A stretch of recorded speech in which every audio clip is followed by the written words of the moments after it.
Good morning students.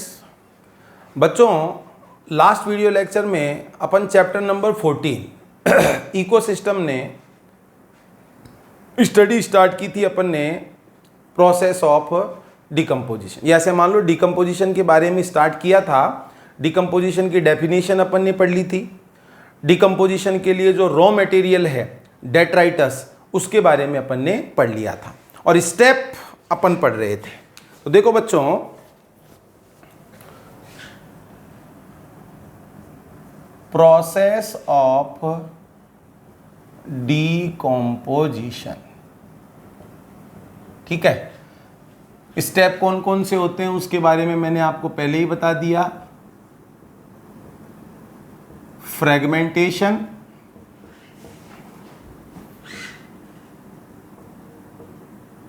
Leaching,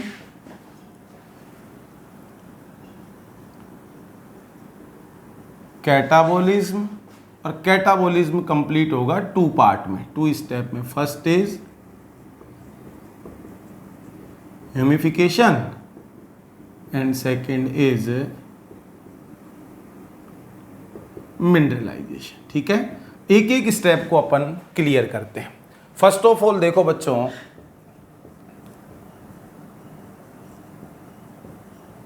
fragmentation.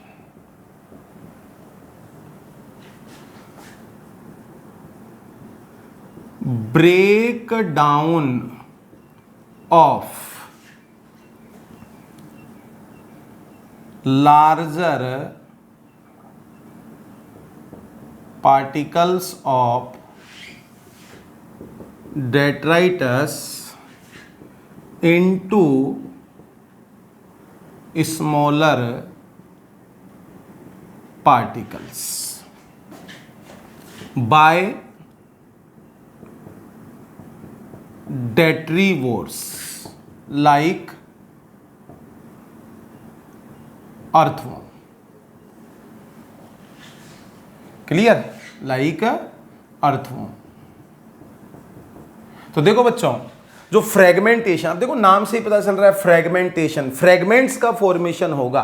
तो जो detritus के लार्जर साइज के टुकड़े हैं उनको डेट्रीवोर्स जो होंगे वो स्मॉलर साइज के पार्टिकल्स में ब्रेक कर देंगे। बस इसी प्रोसेस को क्या कहेंगे? फ्रेगमेंटेशन। और डेट्रीवोर्स का एग्जाम्पल जो है वो अपने को देखना है बच्चों, अर्थवॉर्म। आप जानते भी होंगे बच्चों, अर्थवॉर्म को कहा जाता है फार्मर्स फ्रेंड। रीजन भी आपके समझ में आ रहा होगा क्यों। भाई जो अर्थवॉर्म है वो कहीं ना कहीं डिकम्पोजिशन के प्रोसेस में रोल प्ले कर रहा है। डिकम्पोजिशन का प्रोसेस होगा तभी न्यूट्रिएंट्स और मिनरल्स सॉइल में रिलीज होंगे, और सॉइल में रिलीज होंगे तो फिर वो प्लांट्स को अवेलेबल हो पाएंगे। इसके साथ साथ बच्चों, जो अर्थवॉर्म होता है वो अर्थवॉर्म सॉइल को पोरस बनाता है, लूज बनाता है, और प्रॉपर एरिएशन उस सॉइल के अंदर होता रहता है। इसलिए अर्थवॉर्म को बच्चों फार्मर्स फ्रेंड भी कहा जाता है, ठीक है। Another step of process of decomposition is leaching. It is the process in which water soluble inorganic salts reach at soil horizons and precipitate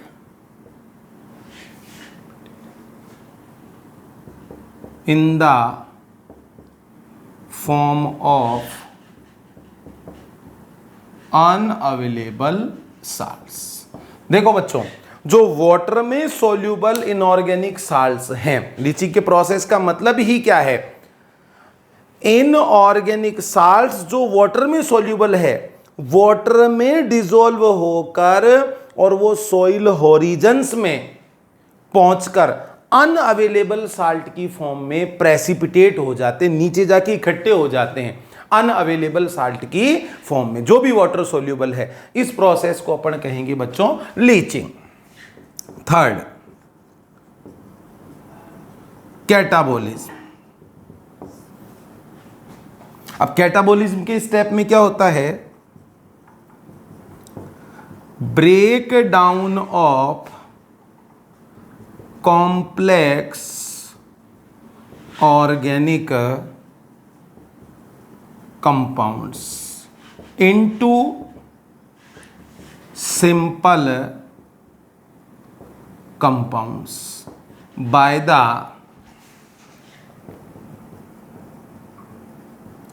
enzymes of decomposers. और आप जानते हो बच्चों मेन डीकम्पोजर्स कौन कौन से हैं, बैक्टीरिया एंड फंजाई। तो बैक्टीरिया और फंजाई के एंजाइम्स के थ्रू कॉम्प्लेक्स ऑर्गेनिक कंपाउंड्स का ब्रेक डाउन होना सिंपल कंपाउंड्स में, पहले सिंपल ऑर्गेनिक बनेंगे उसके बाद फिर सिंपल इनऑर्गेनिक बनेंगे। इस प्रोसेस को अपन क्या कहेंगे बच्चों, कैटाबोलिज्म। अब प्रोसेस ऑफ कैटाबोलिज्म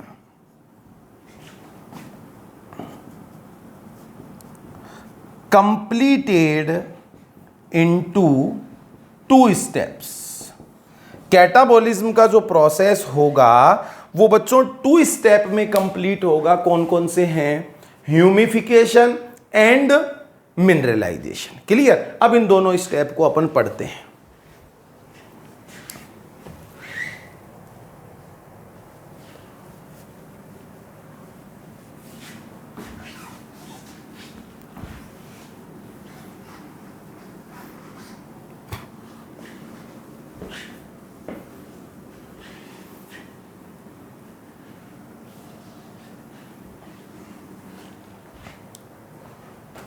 देखो बच्चों,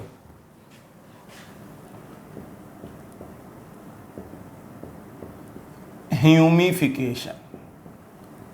व्हाट इज ह्यूमिफिकेशन? ह्यूमिफिकेशन क्या है? It is accumulation of dark coloured amorphous, dark colored and amorphous substances known as humus। ठीक है, डार्क कलर के एमोर्फस सब्सटेंस ह्यूमस का एक्यूमुलेट होना, इकट्ठा होना, इस प्रोसेस को ही क्या कहेंगे बच्चों, ह्यूमिफिकेशन। तो humification is the process of formation of humus.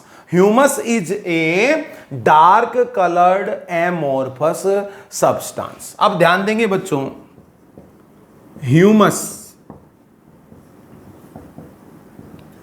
Highly resistant to microbial activity. Microbial activity के अगेंस्ट ये क्या होता है बच्चों, हाईली रेजिस्टेंट होता है। इसका मतलब बिल्कुल भी ये नहीं है कि जो माइक्रोब्स होंगे वो ह्यूमस पर अपनी एक्टिविटी शो नहीं करते हैं। ह्यूमस पर अपनी एक्टिविटी शो करते हैं, लेकिन माइक्रोब्स की एक्टिविटी के लिए इनमें रेजिस्टेंस ज्यादा होता है। और decomposed by slow rate. Slow rate से बच्चों क्या होता है, ये डिकम्पोज होता है। तो आपसे अगर ह्यूमस के बारे में पूछ लिया जाए बच्चों, बहुत ही इंपॉर्टेंट पॉइंट है, ध्यान रखना बच्चों। What is humification?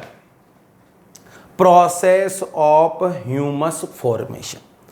पीछे आपको ध्यान रखना है catabolism, process of catabolism completed into 2 step, humification and mineralization. अब व्हाट इज ह्यूमिफिकेशन?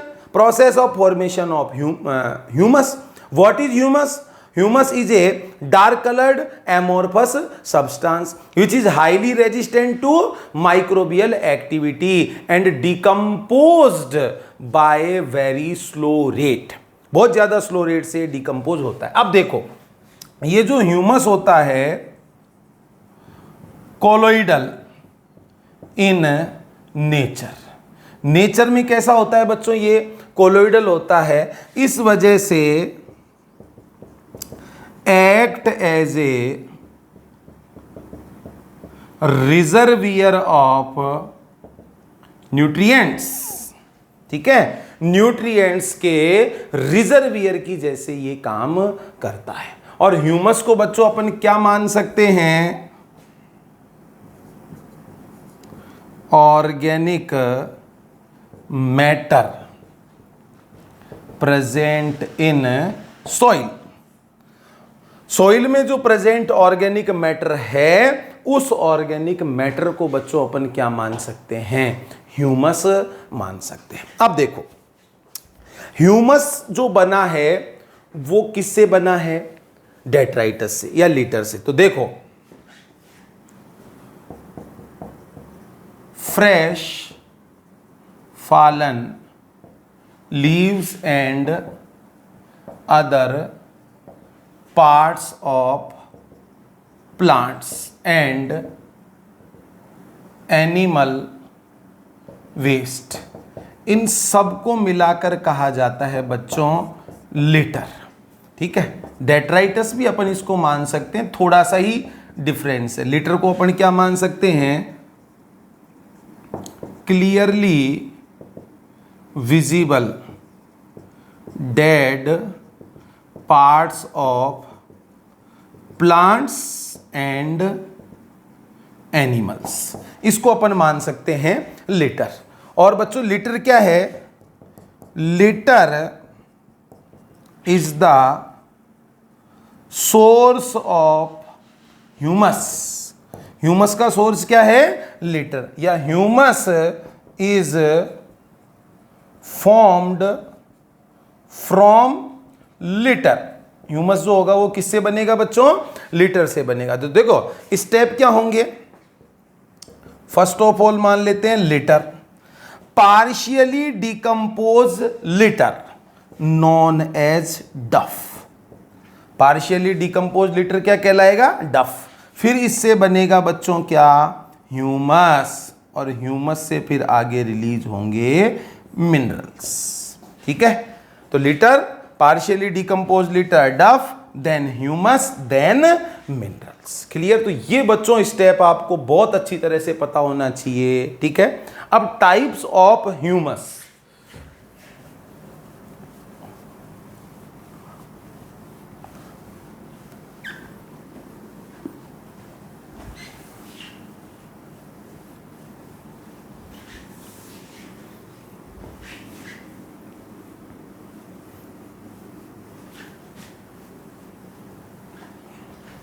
देखो बच्चों,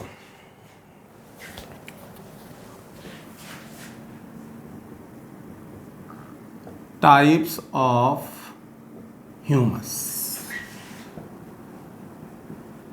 मोर and mull. There are two types of humus, mor and mull. देखो बच्चों, जो मोर टाइप का ह्यूमस होता है ये रो ह्यूमस होता है। ठीक है, formed in acidic soil 3.28 4.0 pH, मतलब लो pH के अंदर ये बनता है। और डीकॉम्पोजिशन जो इसका होता है वो स्लो रेट से होता है। ठीक है, म्यूल टाइप का कंप्लीटली डिग्रेडेड डेट्राइटस या लिटर से बना हुआ जो मैच्योर ह्यूमस होता है उसको बोलेंगे म्यूल। ठीक है, formed in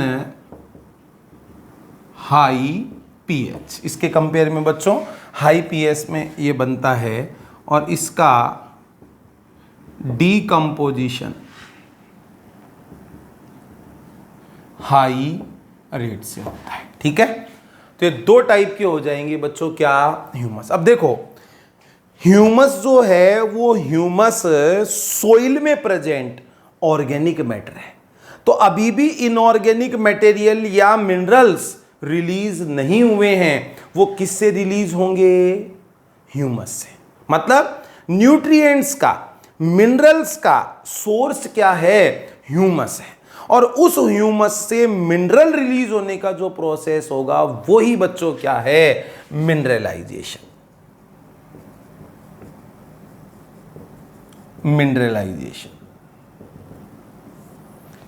some other types of decomposers or microbes break down the humus and release minerals into soil. Release minerals into soil known as mineralization.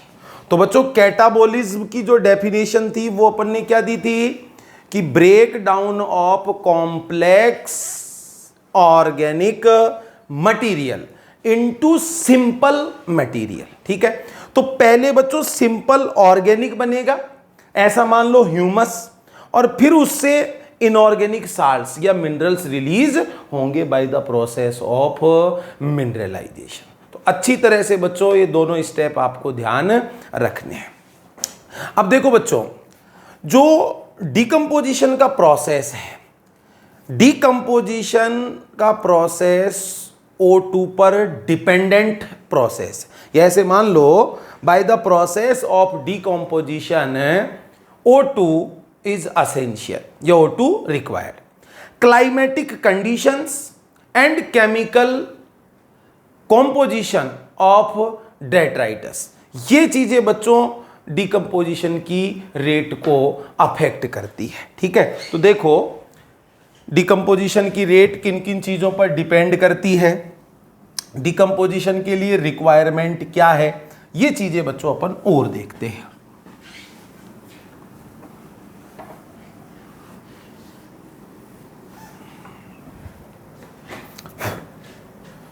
O2 is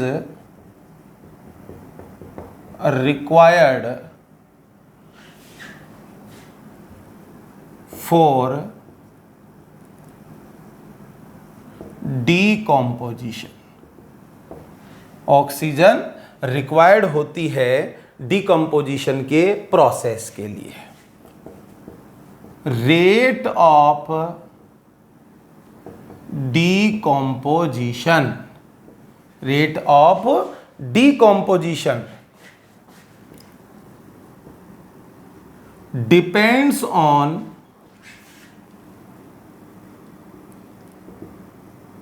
climatic conditions and chemical composition of detritus और litre. Climatic conditions क्या हैं और detritus और litre का chemical composition क्या है, इस पर बच्चों डिकम्पोजिशन की रेट डिपेंड करती है। जैसे एक एक स्टेप से समझेंगे। टेम्परेचर सपोज हाई है तो बच्चों रेट ऑफ डिकम्पोजिशन ये भी हाई होगी। जैसे जैसे टेम्परेचर इंक्रीज होता है रेट ऑफ डिकम्पोजिशन भी क्या होती है, इंक्रीज होती है। सेकेंड, ह्यूमिडिटी, ह्यूमिडिटी ज्यादा है रेट ऑफ डिकम्पोजिशन भी बच्चों क्या होगी, ज्यादा होगी। अगर ह्यूमिडिटी ज्यादा है तो रेट ऑफ डिकम्पोजिशन भी ज्यादा होगी। Third, amount of O2 become high then rate of decomposition also high. Clear. Next fourth, amount of nitrogen and sugar in detritus. अगर डेट्राइटस में नाइट्रोजन का और शुगर का अमाउंट ज्यादा है तो भी बच्चों rate of decomposition become high.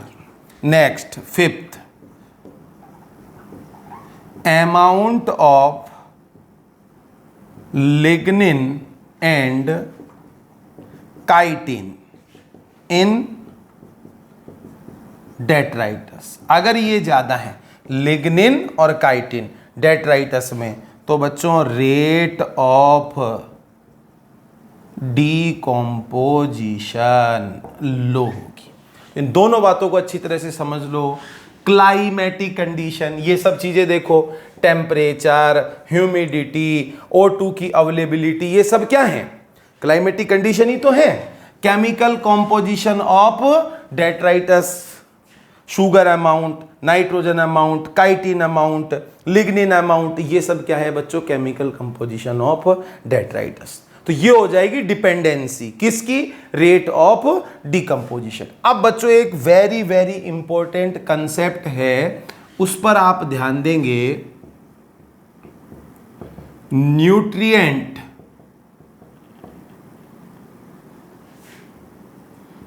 Immobilisation, nutrient immobilisation. ठीक है, अब देखो न्यूट्रिएंट इमोबिलाइजेशन, न्यूट्रिएंट क्या हो जाएंगे? इमोबाइल हो जाएंगे। ठीक है, फॉर पर्टिकुलर टाइम। क्यों हो जाएंगे? देखो बच्चों, during the process of decomposition some mineral nutrients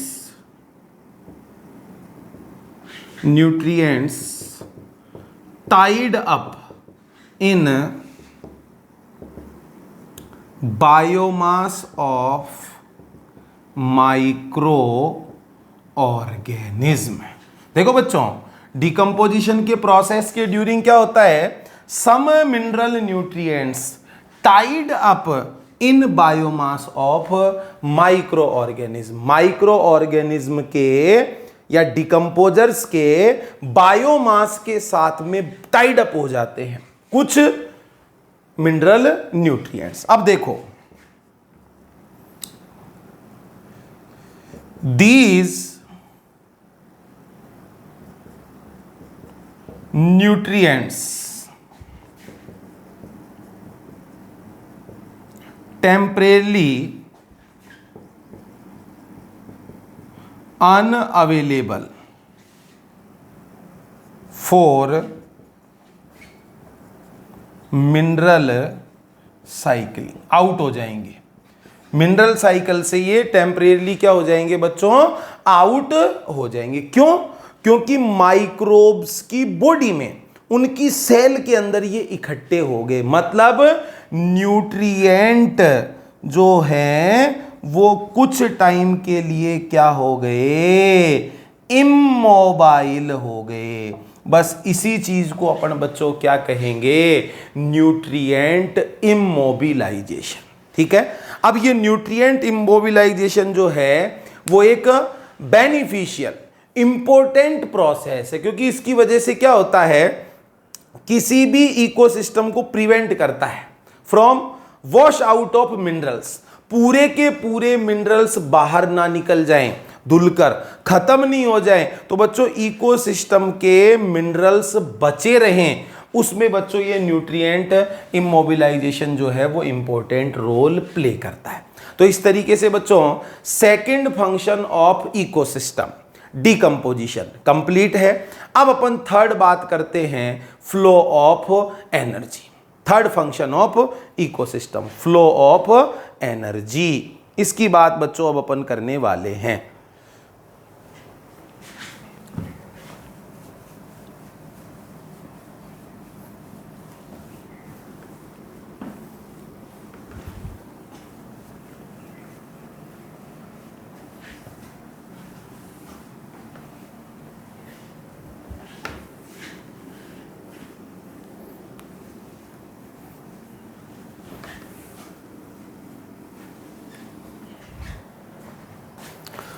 देखो बच्चों, flow of energy, flow of energy. तो सबसे पहले तो अपन ये समझते हैं बच्चों, एनर्जी का सोर्स क्या है। ठीक है, एनर्जी के फ्लो की डायरेक्शन क्या होती है, एनर्जी का रिक्वायरमेंट किसको है, क्यों है। तो देखो बच्चों, regular input of solar energy required for ecosystem function and sustain। Ecosystem काम करता रहे, फंक्शनल हो, सस्टेन बना रहे, इसके लिए बच्चों सोलर एनर्जी के रेगुलर इनपुट की रिक्वायरमेंट होती है। तो ध्यान से समझना, except deep sea hydrothermal ecosystem. ध्यान से समझना बच्चों, except deep sea hydrothermal ecosystem, केवल डीप सी के हाइड्रोथर्मल इकोसिस्टम को छोड़ दिया जाए, except deep sea hydrothermal ecosystem, the sunlight और solar energy is ultimate source of energy for all ecosystem of earth. Ecosystem, earth के ऑलमोस्ट इकोसिस्टम के लिए जो एनर्जी का अल्टीमेट सोर्स क्या है, वो बच्चों सोलर रेडिएशन है, सन लाइट है, केवल किसको छोड़कर, डीप सी हाइड्रोथर्मल इकोसिस्टम को छोड़कर। क्लियर। अब देखो बच्चों, entry of solar energy, entry of solar energy in ecosystem. देखो बच्चों, इकोसिस्टम में या नेचर में सोलर एनर्जी की जो एंट्री होगी, वो एंट्री किसके थ्रू होगी, थ्रू प्रोड्यूसर्स। किसके थ्रू होगी बच्चों, प्रोड्यूसर्स के थ्रू होगी। ठीक है। अब ध्यान देंगे, all organism of ecosystem depends on producers directly or indirectly for energy। सभी ऑर्गेनिज्म जो है इकोसिस्टम के, वो डिपेंड होते हैं प्रोड्यूसर्स पर, डायरेक्टली और इनडायरेक्टली। किसके लिए बच्चों, एनर्जी के लिए। इट मींस एनर्जी का सोर्स क्या है, सन। सन के पास से एनर्जी कहां पहुंच रही है, प्रोड्यूसर्स, और प्रोड्यूसर से फिर वो एनर्जी किसको मिल रही है, कंज्यूमर्स को। मतलब flow of energy in the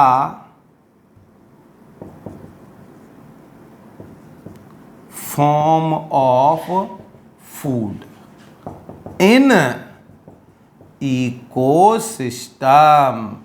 बच्चों, फ्लो ऑफ एनर्जी किस फॉर्म में होता है, फूड के फॉर्म में होता है इकोसिस्टम में। अपन जानते हैं ऑटोट्रॉप्स केवल कौन है, प्रोड्यूसर। तो तो सोलर रेडिएशन को, सनलाइट को, सोलर एनर्जी को यूज लेके फूड प्रिपेयर करते हैं और उस फूड पर ही डिपेंड होंगे सभी हेटेरोट्रॉप्स या एनिमल्स, डायरेक्टली और इनडायरेक्टली। तो in the ecosystem flow of energy in form of food, food की फॉर्म में एनर्जी का ट्रांसफर होता है। अब बच्चों उस ट्रांसफर का डायरेक्शन क्या है, तो ध्यान देंगे flow of energy is unidirectional. Energy का जो फ्लो होता है वो बच्चों कैसा होता है, यूनिडायरेक्शनल होता है। मतलब सन से प्रोड्यूसर्स और प्रोड्यूसर टू कंज्यूमर्स, ठीक है। सन से प्रोड्यूसर्स को मिलेगी एनर्जी और प्रोड्यूसर से किनको मिलेगी, कंज्यूमर्स को। क्लियर। तो ये एक यूनिडायरेक्शनल ही फ्लो होता है बच्चों किसका, एनर्जी का। ये तो बात हो गई कि साहब एनर्जी का सोर्स क्या है, एनर्जी को नेचर में या इकोसिस्टम में इंट्रोड्यूस कौन करवाएगा, कैसे इंट्रोड्यूस करवाएंगे भाई। सोलर एनर्जी को केमिकल एनर्जी में कन्वर्ट करेंगे bye the process of photosynthesis, और वो केमिकल एनर्जी ऑर्गेनिक मटेरियल में स्टोर रहेगी, और वो ऑर्गेनिक मटेरियल ही तो फूड है, और वो फूड बच्चों फिर इकोसिस्टम में एक ऑर्गेनिज्म से दूसरे में क्या होगा, ट्रांसफर होगा। अब देखो बच्चों, अगर अपन टोटल इंसिडेंट सोलर रेडिएशन की बात करें, ठीक है, सोलर रेडिएशन जो सन से अर्थ की ओर आ रही है, टोटल इंसिडेंट सोलर रेडिएशन का लेस देन 50% से भी कम भाग ऐसे मान लो अवेलेबल हो पाता है प्लांट्स को फोटोसिंथेसिस के लिए, तो उसको अपन कहेंगे फोटोसिंथेटिकली एक्टिव रेडिएशन। 50% पोर्शन को ऐसे मान लो, और उस 50% का 2 to 10% प्लांट एक्चुअली फोटोसिंथेसिस में यूज लेते हैं। तो ऐसे मान लो इंसिडेंट सोलर रेडिएशन का 50% तो अवेलेबल ही नहीं हो पाता प्लांट को, 50% अवेलेबल होगा और उसमें से भी 2 to 10, मतलब टोटल सोलर रेडिएशन का 1 to 5%।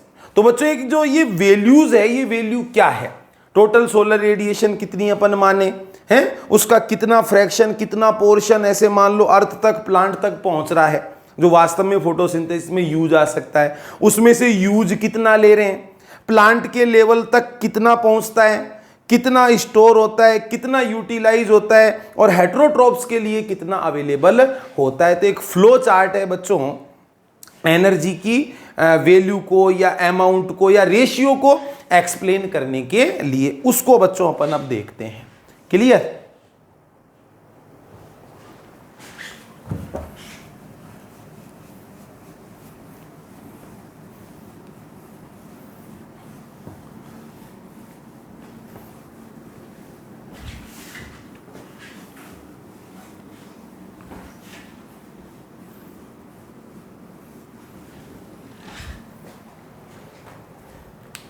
देखो बच्चों,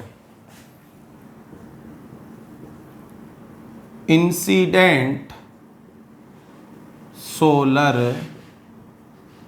रेडिएशन, सन से अर्थ की ओर आने वाली रेडिएशन, इसको मान लेते हैं बच्चों अपन 100%। इसको अपन कितना मान लेते हैं, 100% इसको मान लेते हैं, ठीक है। अब इसमें से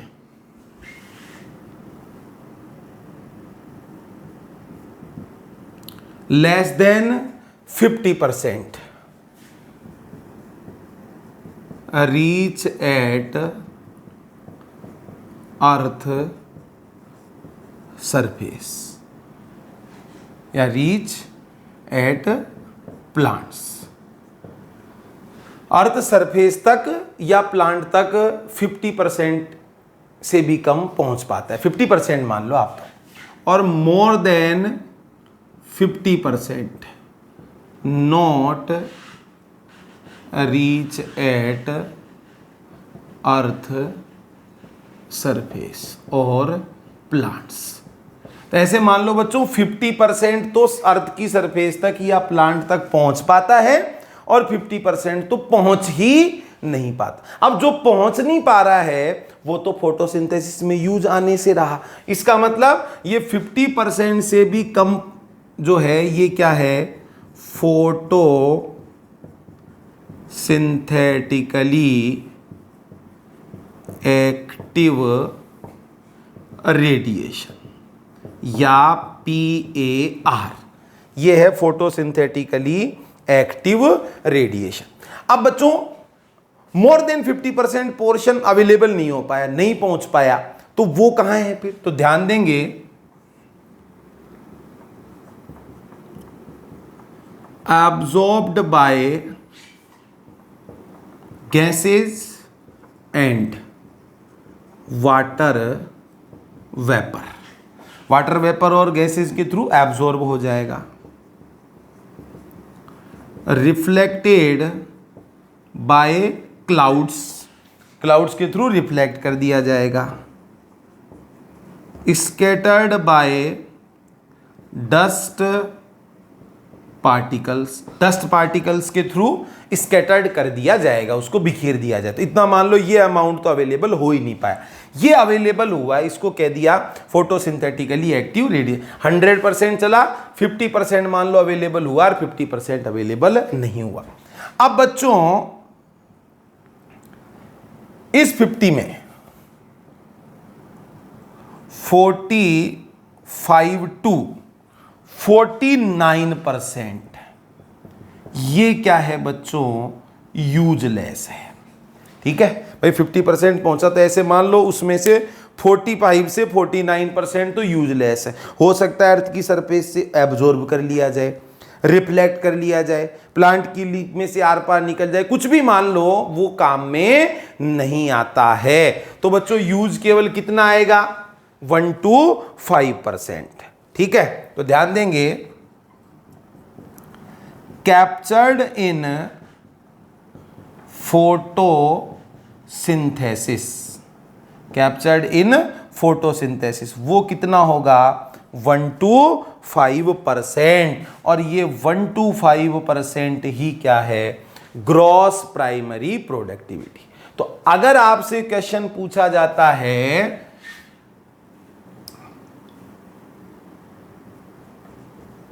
portion of PAR used by plants in photosynthesis, PAR का कितना पोर्शन प्लांट फोटोसिंथेसिस में यूज लेते हैं? तो PAR तो बच्चों इसका 50 है, तो PAR से अगर पूछा जाएगा तो 2 to 10%।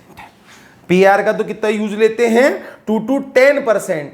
और अगर इंसिडेंट सोलर रेडिएशन का पूछ लिया जाए, प्लांट्स फोटोसिंथेसिस में कितना यूज लेते हैं, तो वो आ जाएगा बच्चों 1 to 5%।